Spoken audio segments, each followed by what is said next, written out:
거제에 사시는 한옥수님, 69 되신 분의 이야기로 시작하겠습니다. 한옥수님은 젊은 시절부터 수산물 가공 공장에서 일하셨습니다. 새벽부터 찬바람 맞으며 일하다 보니 위장이 늘 좋지 않으셨다고 합니다. 퇴직 뒤에는 건강을 챙기겠다는 마음으로 매일 아침 냉장고에서 요거트를 꺼내 한 통씩 드셨습니다.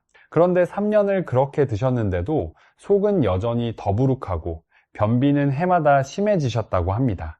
혹시 여러분도 비슷한 경험 있으신가요? 매일 요거트를 부지런히 드시는데 기대만큼 효과를 못 느끼고 계시진 않으신가요? 국내 소화기 내과 연구진이 60살 이상 어르신 800여 명을 조사한 결과가 있습니다. 매일 요거트를 드시는 분들 가운데 10분 중 거의 8분, 정확히는 78%가 기대했던 효과를 느끼지 못한다고 답하셨습니다. 정말 심각한 숫자입니다. 부지런히 챙겨 드셨는데도 결과를 못 느끼신다는 뜻입니다. 여러분, 요거트가 건강에 좋다는 이야기 우리 모두 수없이 들어왔습니다. 텔레비전에서도 건강 프로그램에서도 이웃 어르신들 사이에서도 요거트는 장에 좋다, 면역에 좋다 이렇게 알려져 왔습니다. 맞습니다. 요거트 자체는 분명히 좋은 식품입니다. 그런데요, 여기서 많은 분들이 놓치고 계시는 중요한 사실이 있습니다. 요거트가 좋다는 말은 맞지만 먹는 방법이 잘못되면 그 좋은 효과의 대부분이 사라져 버립니다. 좀 충격적이시죠? 저도 처음 자료를 보고 그랬습니다. 오늘은 왜 그런 일이 벌어지는지, 그리고 어떻게 하면 요거트의 효과를 최대한으로 끌어올릴 수 있는지 차근차근 풀어드리겠습니다. 오늘 드릴 이야기를 간단히 말씀드리면 이렇습니다. 먼저 우리가 그동안 좋다고 믿어온 요거트 먹는 방법이 왜 효과가 떨어지는지 그 까닭을 밝히고 그 다음에 효과를 몇 배로 높이는 조합과 시간과 온도를 알려드리겠습니다. 그리고 최근 의학계에서 주목받고 있는 장과 피부의 놀라운 연결고리까지 함께 알아보겠습니다. 끝까지 함께 해주세요. 본격적으로 들어가기 전에 우리 장이 왜 이렇게 중요한지 먼저 짚어보겠습니다. 우리 몸 전체 면역 기능의 무려 70%가량이 장에 모여 있습니다. 장은 단순히 음식을 소화하는 곳이 아닙니다. 밖에서 들어오는 바이러스와 해로운 물질에 맞서 싸우는 면역의 요새입니다. 장이 튼튼하면 감기에 잘 걸리지 않고 온몸의 염증이 잔잔해진다고 알려져 있습니다. 그런데 60살을 넘기면 장 속 환경이 크게 달라지기 시작합니다. 유익균의 대표인 비피더스균이 빠르게 줄어듭니다. 갓난아기 때는 장 속 세균의 90%를 넘게 차지하던 비피더스균이 이른 무렵에는 1% 정도까지 줄어드는 경우도 있다고 합니다. 반대로 해로운 가스와 부패 물질을 만드는 유해균은 슬금슬금 늘어납니다. 이 변화는 어느 날 갑자기 오지 않습니다. 본인도 모르는 사이에 장 속의 힘의 균형이 기울어 갑니다. 왠지 몸이 무겁고 피로가 안 풀리고 배에서 자주 소리가 나고 얼굴빛이 칙칙해진 느낌, 이런 것들이 장 속 환경이 흐트러졌다는 신호일 수 있습니다. 그래서 오늘부터 올바른 장 관리를 시작하는 것이 중요한 것입니다. 자, 그러면 우리가 왜 요거트를 이렇게 열심히 먹게 되었는지 잠깐 돌아보겠습니다. 유산균이 장을 건강하게 만든다는 연구가 나온 것은 100년도 더 전의 일입니다. 그 뒤로 유제품 회사들이 유산균의 효능을 앞세워 요거트를 건강식품으로 알리기 시작했습니다.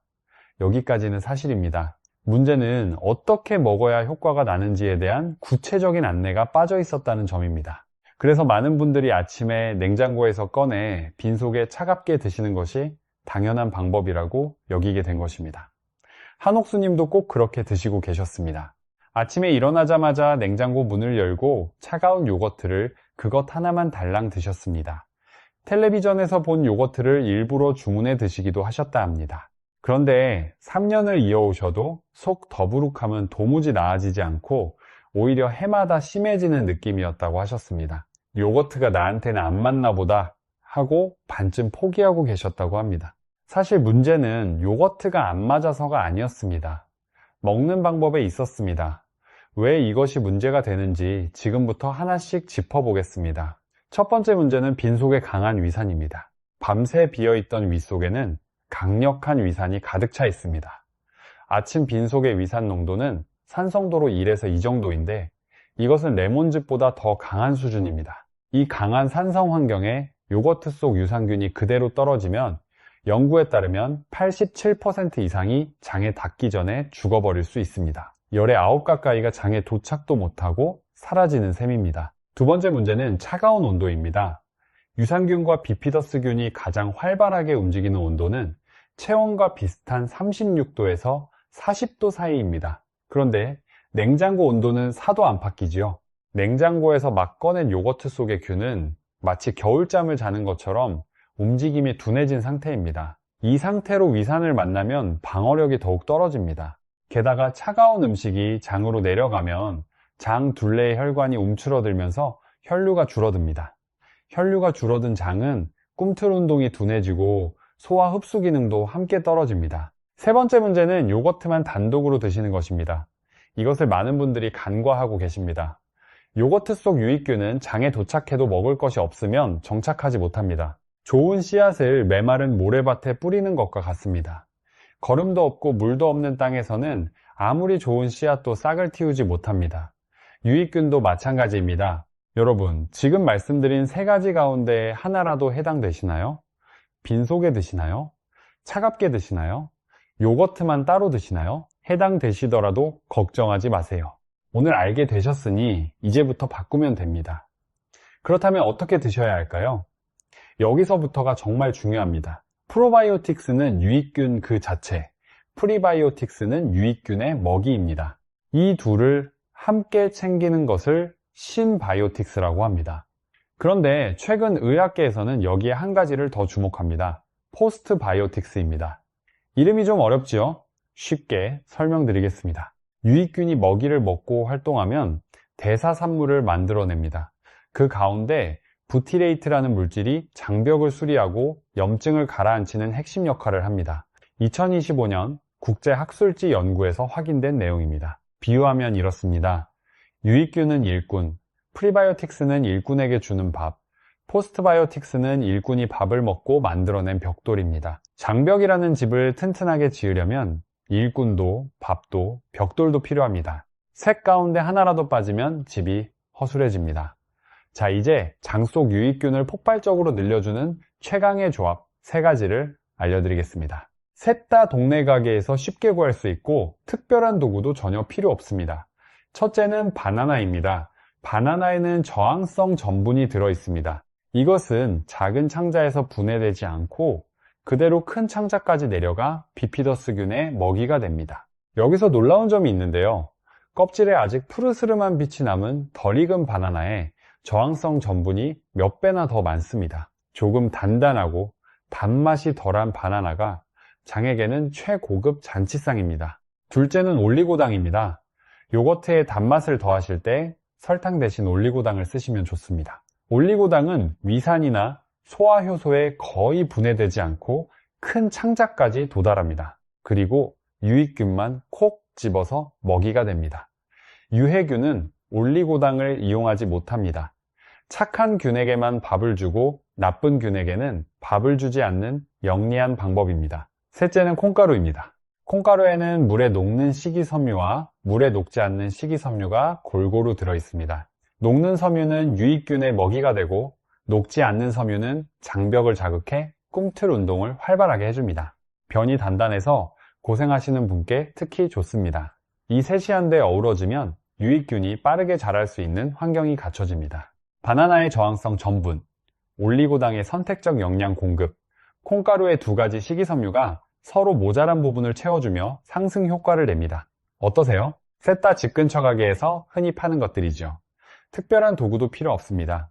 비싼 영양제 없이도 돈 한 푼 거의 안 들이고도 장 건강을 챙길 수 있습니다. 오늘 저녁부터 바로 시작하실 수 있습니다. 자, 이제 오늘의 또 다른 핵심입니다. 같은 조합이라도 언제, 어떤 상태로 드시느냐에 따라 효과가 완전히 달라집니다. 가장 효과적인 시간은 저녁 식사 뒤입니다. 첫째 이유는 위산 농도입니다. 저녁을 드신 뒤에는 위 속에 음식이 있어 위산이 한결 순해져 있습니다. 유산균의 생존율이 빈속일 때보다 2배에서 3배 가까이 높아진다는 연구 결과가 있습니다. 여기서 하나 더 알려드리겠습니다. 저녁 식사 때 채소를 먼저 드시고 그 뒤에 밥과 반찬을 드시면 위 속에 식이섬유가 먼저 깔리면서 완충막 역할을 합니다. 이 상태에서 요거트를 드시면 유익균이 더 안전하게 장까지 닿을 수 있습니다. 혈당 관리에도 도움이 되니 일석이조입니다. 둘째 이유는 장의 황금 시간입니다. 우리 장이 가장 활발하게 스스로를 고치는 시간이 밤 10시부터 새벽 2시 무렵입니다. 저녁 식사 뒤에 유익균과 먹이를 장에 넣어두면 잠자는 동안 균들이 부지런히 일하면서 이튿날 아침 시원한 배변으로 이어집니다. 다음은 온도입니다. 요거트를 살짝 데워 드시는 따뜻한 요거트가 이치에 맞는 방법입니다. 요거트를 그릇에 옮겨 전자레인지에 30초에서 40초 돌리면 됩니다. 손으로 만져 미지근한 정도가 알맞습니다. 절대 펄펄 끓이시면 안 됩니다. 따뜻한 음식이 들어가면 장둘레 혈관이 넓어지고 피가 잘 돌면서 유익균이 자리 잡기 좋은 환경이 만들어집니다. 김해에 사시는 이만복님, 73이신 퇴직 우체국 직원분의 이야기입니다. 30여 년간 자전거로 편지를 배달하셨는데 퇴직 뒤로 몸을 안 움직이게 되면서 배변이 안 좋아지셨습니다. 저녁 식사 뒤 따뜻한 요거트에 바나나, 올리고당, 콩가루를 더해 드시기 시작하신 뒤 열흘쯤 지나 배가 가벼워지셨고 2주 뒤에는 매일 아침 시원하게 나오게 되셨다고 합니다. 한 달 뒤에는 이웃분이 얼굴색이 좋아졌다고 말씀하셨다 합니다. 물론 모든 분께 같은 결과가 나타난다고 할 수는 없습니다. 다만 먹는 방법을 바꾸는 것만으로 이만큼 달라질 수 있다는 것은 여러분들의 경험을 통해 확인됩니다. 요거트를 고르실 때 몇 가지 살펴보실 점이 있습니다. 뒷면 영양 성분표에서 당류가 15g 이상이면 설탕이 많이 들어간 제품일 수 있습니다. 유산균 수가 1억 마리 이상이고 여러 종류의 균주가 들어있는 제품이 좋습니다. 우유를 드시면 속이 불편하신 분은 무유당 요거트를 찾아보세요. 요즘 가게에서 쉽게 구하실 수 있습니다. 논산에 사시는 강정임님, 64 되신 분의 이야기가 이 경우입니다. 남편과 함께 텃밭을 가꾸시는 분인데 장에 좋다길래 요거트를 드셔보셨지만 먹을 때마다 속이 뒤집어지셨다고 합니다. 유당에 민감한 체질이셨습니다. 무유당 요거트로 바꾸시고 바나나와 올리고당을 더해 드시기 시작한 뒤로는 속 불편함 없이 장을 챙기고 계십니다. 면역을 억제하는 약을 드시는 분이나 항암 치료 중이신 분은 생균 섭취 전에 반드시 담당 의료진과 상의하세요. 자, 여기서부터 오늘의 가장 놀라운 이야기입니다. 장을 잘 다스리면 뜻밖의 곳까지 달라집니다. 먼저 장과 피부의 관계입니다. 최근 의학계에서 장 피부축이라는 이름으로 활발히 연구되고 있습니다. 유익균이 만들어내는 부티레이트 같은 대사산물이 피 속을 타고 피부까지 영향을 미칩니다. 2024년에 발표된 국제 피부과학 종합분석에서는 장 속 유익균이 풍부한 사람이 그렇지 않은 사람보다 피부 두께가 더 두꺼웠고 탄력도 더 높았다는 결과가 나왔습니다. 반대로 유해균이 우세한 경우 피부가 건조해지고 가려움이 잦아지고 주름이 깊어지는 경향이 있었습니다. 잠깐 생각해 보세요. 요즘 들어 피부가 푸석해졌다거나 가려움이 잦아졌다거나 얼굴빛이 칙칙해졌다고 느끼시는 분 계시지요? 물론 여러 원인이 있을 수 있습니다. 하지만 장 속 환경이 흐트러진 것도 한 원인일 수 있습니다. 장을 다스리는 것이 피부를 가꾸는 일로 이어질 수 있다는 뜻입니다. 비싼 화장품을 사지 않아도, 피부과에 가지 않아도 요거트를 제대로 드시는 것만으로 안에서부터 피부가 달라질 수 있습니다. 또래보다 얼굴빛이 밝다는 이야기를 듣고 싶으시다면 장부터 다스려 보세요. 이것은 정말 반가운 이야기가 아닐 수 없습니다. 장과 뇌도 깊이 이어져 있습니다. 장은 제2의 뇌라고 불릴 만큼 뇌와 긴밀하게 소통합니다. 장에는 무려 1억 개가 넘는 신경세포가 그물처럼 깔려 있어서 뇌의 명령을 기다리지 않고도 스스로 판단할 수 있습니다. 더 놀라운 것은 행복 호르몬으로 알려진 세로토닌의 약 90%가 뇌가 아니라 장에서 만들어진다는 사실입니다. 장 속 유익균이 풍부하면 세로토닌 생성이 원활해지고 기분이 안정되고 잠도 더 잘 옵니다. 반대로 장 환경이 나빠지면 의욕이 떨어지고 쉽게 지치고 마음이 가라앉기 쉬워집니다. 요즘 들어 기운이 안 나고 아침에 일어나도 피곤이 안 풀리는 날이 이어진다면 장 속 환경을 돌아보실 필요가 있습니다. 물론 증상이 이어지면 반드시 의료기관에서 진료를 받으시길 권합니다. 장과 혈관도 밀접합니다. 장벽은 본래 필요한 영양분은 피 속으로 들이고 해로운 것은 막아주는 정교한 문지기 역할을 합니다. 그런데 장 속 유해균이 늘어나면 장벽의 방어 기능이 약해질 수 있습니다. 그러면 해로운 물질이 피 속으로 새어나가 온몸에 만성적인 염증을 일으킵니다. 이 만성 염증이 혈관 안쪽 벽을 상하게 하고 거기에 콜레스테롤이 쌓이면서 동맥경화가 진행됩니다. 동맥경화는 심근경색이나 뇌졸중의 위험을 높입니다. 바로 여기서 포스트바이오틱스인 부티레이트가 장벽의 틈을 메우고 방어 기능을 강화해 줍니다. 장을 다스리는 것이 혈관을 지키는 일로 직접 이어지는 것입니다. 면역도 장과 깊이 이어져 있습니다. 우리 몸 면역 기능의 70%가량이 장에 모여 있습니다. 장벽에는 면역세포들이 모인 곳이 무수히 자리에 바이러스와 세균을 늘 감시합니다. 유익균은 이 면역세포들의 훈련 교관 역할도 합니다. 유익균이 넉넉하면 면역세포가 제대로 훈련을 받아 진짜 위험한 것과 그렇지 않은 것을 정확히 구분합니다. 60살 넘기면서 감기에 자주 걸리거나 감염에 약해졌다고 느끼신다면 장 속 유익균이 줄어든 것도 한 원인일 수 있습니다. 뼈 건강과도 관련이 있습니다. 칼슘은 장에서 흡수됩니다. 장 상태가 나쁘면 아무리 칼슘을 챙겨 드셔도 흡수율이 떨어집니다. 요거트에는 칼슘이 풍부할 뿐 아니라 유산이 칼슘 흡수를 돕는 효과도 있어서 골다공증이 걱정되는 분께 도움이 됩니다. 정리하면 장은 소화만 하는 곳이 아닙니다. 피부, 뇌, 혈관, 면역, 뼈까지 온몸 건강의 뿌리입니다. 여러분께 간단한 자가 점검을 권합니다. 하나, 배변이 한 주에 3번 미만이신가요? 둘, 식사 뒤 배가 자주 빵빵하신가요? 셋, 쉽게 피곤해지셨나요? 넷, 피부가 거칠어지셨나요? 다섯, 의욕이 잘 안 나시나요? 둘 이상 해당되시면 장관리가 큰 도움이 됩니다. 심한 증상은 의료기관에서 상담하세요. 장이 좋아지는 신호는 3가지로 봅니다. 변이 바나나처럼 부드러우면 좋고 색은 노란빛에서 밝은 갈색이 건강한 상태이고 지독한 냄새보다 살짝 새콤한 냄새가 나면 유익균이 일하고 있다는 뜻입니다. 실천 조언을 드리겠습니다. 가장 중요한 것은 완벽보다 꾸준함입니다. 매일 빠짐없이 해야 한다고 생각하면 하루라도 못하는 날에 의지가 꺾이기 쉽습니다. 한 주에 사흘이라도 꾸준히 이어가는 것이 훨씬 중요합니다.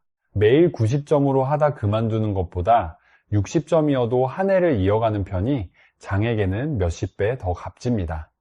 둘째, 재료를 눈에 보이는 곳에 두세요. 바나나는 부엌에 꺼내 두시고 올리고당은 요거트 옆에, 콩가루도 눈에 띄는 곳에 두시면 먹어야지 하는 마음이 절로 듭니다. 행동을 이끄는 것은 의지력보다 환경입니다. 셋째, 가족과 함께 하시면 더 좋습니다. 혼자 하기보다 누군가와 함께 하면 오래 이어가기 쉽습니다. 저녁 식사 뒤에 내외분이 함께 따뜻한 요거트를 나눠 드시면 장 건강이 일상에 자연스럽게 스며듭니다. 넷째, 변화를 수첩에 짧게 적어두세요. 오늘 배변 시원했다, 오늘 몸이 가볍다, 이 정도만 적어도 한 주 뒤에 돌아보면 변화가 눈에 보입니다. 나에게 맞는 요거트를 찾으려면 같은 제품을 적어도 2주일은 꾸준히 드셔보시길 권합니다. 장 속 세균 균형이 달라지기 시작하려면 시간이 걸립니다. 며칠 드셔보고 변화가 없다고 바로 다른 것으로 바꾸시면 장이 달라지려는 중요한 시기를 놓치실 수 있습니다. 김치, 된장, 청국장 같은 우리 발효식품도 잊지 마세요. 우리 조상이 물려주신 발효의 지혜입니다. 우엉, 양파, 마늘 같은 채소와 보리, 귀리 같은 잡곡도 유익균의 먹이입니다. 물은 하루에 한 컵씩 자주 나눠 드시고 식사 뒤 20분 걷기도 장에 좋은 자극이 됩니다. 우리 50대 이후 세대는 참 많은 일을 겪으며 살아왔습니다. 가난하던 시절 밥심으로 일했고 자식 키우느라 내 건강은 늘 뒷전이었습니다. 속이 더부룩해도 참고 배가 아파도 그러려니 하며 지내왔습니다. 하지만 이제는 우리 차례입니다. 이제는 우리가 우리 몸을 돌볼 때입니다. 아직 늦지 않았습니다. 우리가 건강하면 자식들이 마음을 놓습니다. 손주들과 더 오래 뛰어놀 수 있습니다. 또래보다 정정한 모습을 보면 이웃분들이 비결을 물어오실 겁니다. 그때 저녁에 따뜻한 요거트 하나면 된다고 알려주세요. 우리 한 사람의 건강이 우리 가족 모두의 평안으로 이어집니다. 장을 다스리는 일은 온몸을 함께 살리는 일입니다. 우리 함께 시작해 봅시다. 오늘 기억하실 것을 다시 한번 정리합니다. 첫째, 빈속의 차가운 요거트는 유익균을 대부분 죽입니다. 둘째, 바나나와 올리고당과 콩가루를 더하면 유익균이 장에서 잘 자랍니다. 셋째, 저녁 식사 뒤에 미지근하게 데워 드시면 생존율이 몇 배로 높아집니다. 넷째, 유익균이 만들어내는 포스트바이오틱스가 장벽은 물론 피부와 혈관까지 지켜줍니다. 오늘 저녁부터 바로 해보실 수 있는 것을 정리합니다. 가게에 들러 바나나, 올리고당, 콩가루를 사두세요. 이미 집에 있다면 오늘 저녁 식사 뒤에 곧장 시작하실 수 있습니다. 저녁 식사 때 채소를 먼저 드시고 식사 뒤에 요거트에 바나나를 둥글게 썰어 얹고 올리고당 한 숟가락, 콩가루 한 숟가락을 더합니다. 전자레인지에 30초에서 40초 데워 미지근하게 만든 뒤 천천히 드세요. 이것이 전부입니다. 나이가 들었다고 미리 포기하지 마세요. 이른이어도 여든이어도 올바르게 돌보면 우리 장은 반드시 답해줍니다. 그 건강한 장이 여러분의 혈관을 지키고 면역을 높이고 피부를 밝게 하고 기력을 만들어 소중한 가족과의 시간을 넉넉하게 해주리라 믿습니다. 오늘 이야기가 도움이 되셨다면 주변에